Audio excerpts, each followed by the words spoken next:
licence. Toutes les agences de pub, comme ça, ils n'ont pas le droit. Je suis montée les voir et puis je leur ai dit, bon, voilà, je cherche pour un film. Soyez sympas, montrez-moi vos fichiers. Bon, alors comme ils me connaissaient, ils m'ont sorti leurs fichiers. Et Sophie était venue la veille s'inscrire avec une copine. Je crois qu'elle était l'avant-dernière, je crois. Voilà, et elle est rentrée dans une espèce de chasuble. Elle avait un petit côté très digne, très réservé. Elle ne cherchait pas à faire du charme comme les autres petites filles qui rigolaient. Mange pas trop vite, ils sont là. J'ai l'impression qu'il m'a regardé, t'as vu, il m'a regardé juste le jour où j'ai mon survêt. Oh, j'emmerde, je te donnerais n'importe quoi pour essayer de pour n'importe quoi. Et si vous voulez nous inviter, vous aurez déjà invité Géraldine et Caroline, leur ont dit avant Noël, alors qu'on pense. Ils sont derrière nous. T'es sûr? Bah, je te le dis. Je crois qu'il veut nous rattraper. Ralentis sans en avoir l'air. Ralentis, je te dis. Et si je ralentis encore, je m'arrête. Oh mon Dieu, faites qu'ils viennent nous parler, je vous en supplie. Hé, dis, Pénélope! T'arrêtes pas, je te dis. Oh, attendez-nous! Ça va? Ouais. Vous faites quelque chose samedi soir? Pourquoi? Elle était très juste, très simple, très juste. Bon, il y avait du travail, c'était pas parfait, mais c'était très juste. Elle ressentait vraiment ce qu'elle disait. Voilà, il y avait quelque chose de tellement... C'était tellement vie qu'elle était tellement délicieuse, tellement naturelle, tellement mignonne, tellement jolie d'une manière pas facile, tellement... C'était pas justement ces beautés régulières, ce côté petite fille qui sont déjà presque des mannequins. C'était pas ça du tout, c'était une vraie petite fille, quoi. On avait le mouton à 5 pattes. Alors, en faisant les essais, on disait si jamais on tombe sur un mouton à 6 pattes, on ne sait jamais, parce qu'en faisant les essais avec tout le monde, peut-être qu'il y en aurait encore une qui aurait été encore plus extraordinaire. Mais on savait qu'on l'avait. Et j'ai fait un petit essai avec elle, où je jouais le rôle de brasseur, et elle, au moment où ils mangent tous les deux... Moi, j'aurais pas d'enfant. Oh, le jour où tu rencontreras le gars qui... Le jour où je rencontrerai le mec qui sera amoureux de moi, vraiment amoureux de moi, je le ferai souffrir horriblement. Pourquoi t'es malheureux? C'est Mathieu? Ça me faisait une petite boule là. C'était derrière. Toi, non, moi aussi, non. C'est marrant. Et toi, c'est maman?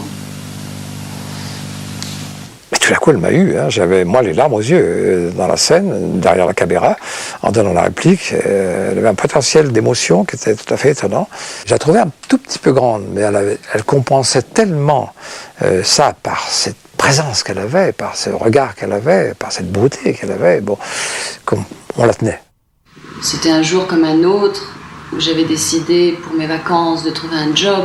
J'avais été dans des boulangeries, sur des marchés, dans des petits magasins et c'était sans résultat. Et maman, qui se moquait un petit peu de moi, m'a dit un jour, elle m'a dit tiens, il y a une agence de mannequins bébés.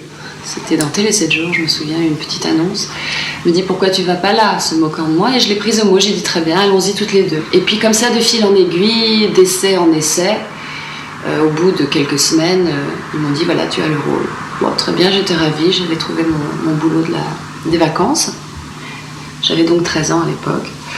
Et puis voilà, on est parti pendant les vacances de 1980, je crois, à tourner le film. Vous pouvez même avoir le téléphone, pas le téléphone personnel de Rémi Duchemin, parce que vous pouvez l'appeler le soir chez lui, il sera très content. Toute la nuit, il y a lieu, s'il y avait n'importe quoi.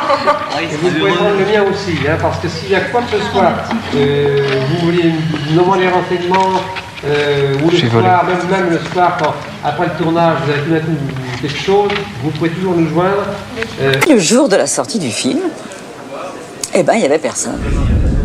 Je me souviens vraiment bien de ce dîner, d'une morosité terrible. Alors ça, je m'en souviens. Je me souviens des têtes catastrophées de tout le monde.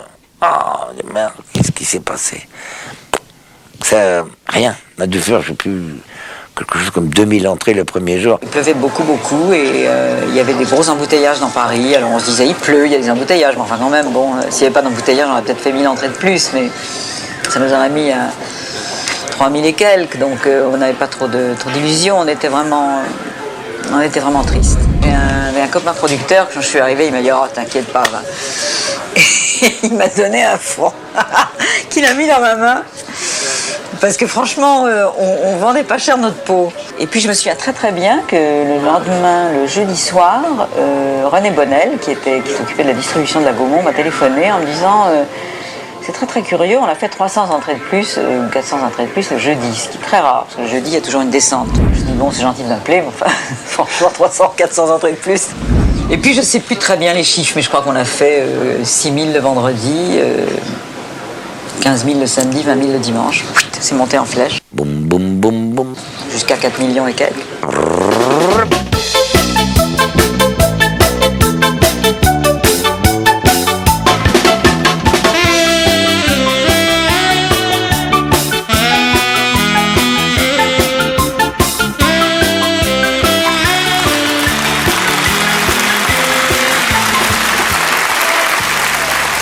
Et je ne m'attendais pas, bêtement, à ce que les gens qui étaient dans la salle me reconnaissent. Parce que j'avais pas réfléchi, faut être clair. Et puis à la fin, les gens se sont levés dans la salle, on commence à partir. Moi aussi, comme tout le monde, j'ai mis mon petit manteau.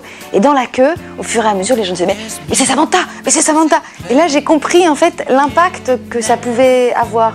Ça devait être peut-être 3 semaines ou 1 mois après la sortie du film. C'était terrible. À chaque fois que je rentrais dans une boîte de nuit, que je rentrais même dans un magasin pour acheter des vêtements, à chaque fois, et là je me faisais repérer, comme ça passait tout le temps, à chaque fois que j'allais quelque part, boum, c'est le cas de le dire. C'est vraiment devenu une histoire d'amitié, quoi, parce que les gens ont commencé à m'écrire. Alors d'abord, ils m'appelaient chère Vic.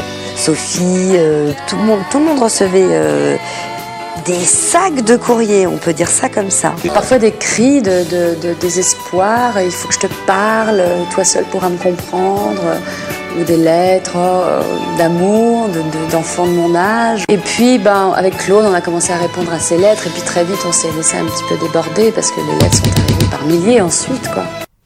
Moi j'ai commencé à avoir beaucoup de problèmes à l'école. On m'a arraché aussi chez moi ma boîte aux lettres 50 000 fois. J'ai reçu des courriers avec des têtes de mort, du sang. C'est incroyable la jalousie que peut provoquer le succès d'un film. C'est incroyable. C'était très dur. C'était très difficile. Aujourd'hui, je le comprends parfaitement d'ailleurs. J'avais des professeurs qui avaient donné 20 ans ou 30 ans de leur vie à l'opéra, qui avaient fait le métier le plus difficile du monde, et à qui on avait rarement demandé un autographe dans la rue. Moi, j'étais une petite élève, et même pas forcément la meilleure, et je sortais pas du rang, et tous les gens se précipitaient « Donnez-moi un autographe, donnez-moi un autographe ».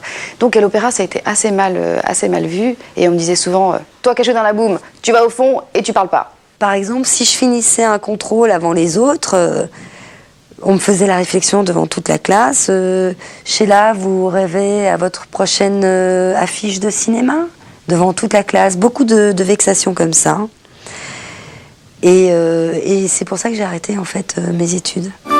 Moi je voulais faire mes études, il était hors de question que j'arrête l'école, il était hors de question que j'arrête tout.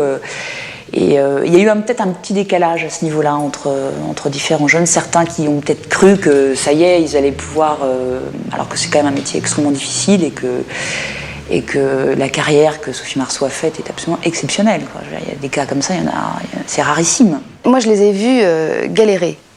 Et plus je les voyais galérer, plus je me disais que j'avais fait le bon choix de ne pas quitter l'opéra et de me dire que de toute façon, le cinéma, je pourrais toujours en faire plus tard, mais que là, il fallait poser des bases un peu solides pour la suite. Par rapport à ce qui se passait dans le milieu scolaire, vis-à-vis de cette espèce d'agressivité des profs, j'ai demandé à ma mère si je pouvais arrêter l'école, mais que je m'engageais à travailler toute l'année et de payer ma part à la maison, etc. Et c'est ce que j'ai fait. J'ai quitté l'opéra parce qu'en fait, au bout de quelques années, et peut-être aussi un peu à cause de la boum, qui m'a ouvert comme une petite porte. C'est-à-dire que du jour au lendemain, j'ai cessé d'avoir des œillères totalement fermées. Et je me suis dit, mais il y a des gens qui s'amusent, il y a des gens qui sourient, il y a des gens qui mangent. Donc au bout de 17 ans à l'opéra, quand même, je me suis dit, tiens, si j'arrêtais mon régime...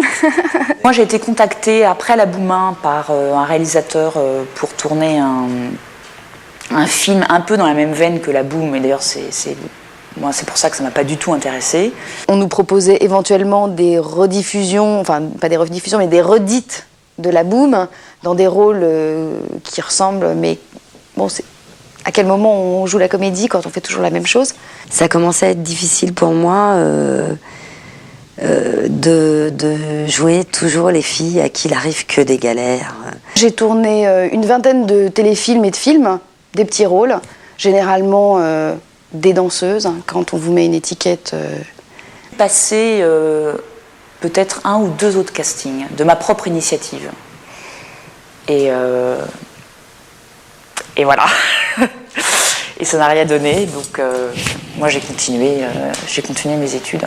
Après j'ai compris que la difficulté ce serait de tenir et que je me suis dit pour tenir, comme je ne suis pas la plus jolie, la plus en contrat, voire je vais me spécialiser, enfin je vais me donner des spécialités. C'est-à-dire que je vais aller à fond dans la danse, aller à fond dans le chant, prendre des cours de comédie, parler anglais couramment, et avec ça on va voir. Avec ça ne suffit pas, il faut la chance. Et le vrai métier de comédien, c'est pas un film ou 2, même avec succès. Le vrai métier de comédien, c'est savoir gérer quand on fait rien. Et ça, qu'est-ce que c'est dur. Qu'est-ce que c'est dur. Je fais des voix de dessins animés sur des CD-ROM, ça je peux vous le faire, là, vous voulez que je vous fasse une grand-mère? Ah, salut Arthur, comment vas-tu? Oh, il y a longtemps que je t'ai pas vu. Donc je fais des voix comme ça, je fais souvent des grand-mères. Je vois que ça rigole. Et en même temps, je fais des voix très sensuelles pour des pubs de voitures ou des banques, voilà. En fait, je ne pratique que mon métier. En fait, je m'attache à continuer mon métier parce que je considère que c'est un métier qui est magnifique, dans lequel qui vous fait vivre correctement quand vous arrivez à en vivre, hein, bien entendu. Non, je ne fais rien à côté, en fait. C'est que mon métier. Pour draguer ma femme, je lui ai dit tu sais qui je suis? Elle me dit non. Je lui ai dit j'ai joué dans La Boum. Je me souviens, j'ai des amis de l'époque qui étaient des... Enfin, j'étais un peu plus âgée, 18 ans, qui étaient des journalistes de cinéma, qui méprisaient un peu ce film, considérant que c'était un film commercial et trop facile. Et aujourd'hui, ils sont parents, ils ont des enfants de 10 ans, ils me disent « Mais tu te rends pas compte, La Boum, mais c'est génial !» Claude nous a toujours dit pendant le tournage, si ça marche, ça va être formidable et tout, mais vous verrez, un jour, la célébrité, ça passe. J'ai profité du succès des 2 Booms pour faire des emprunts à ma banque. C'est là où il s'est trompé, Claude. Je voudrais lui dire, Claude, 22 ans après, tous les jours on me reconnaît. Et moi, tous les jours, ça me scie. Aujourd'hui, ce serait plus marrant de faire La Boum 3. Si Claude fait La Boum 3, je signe. Tout de suite.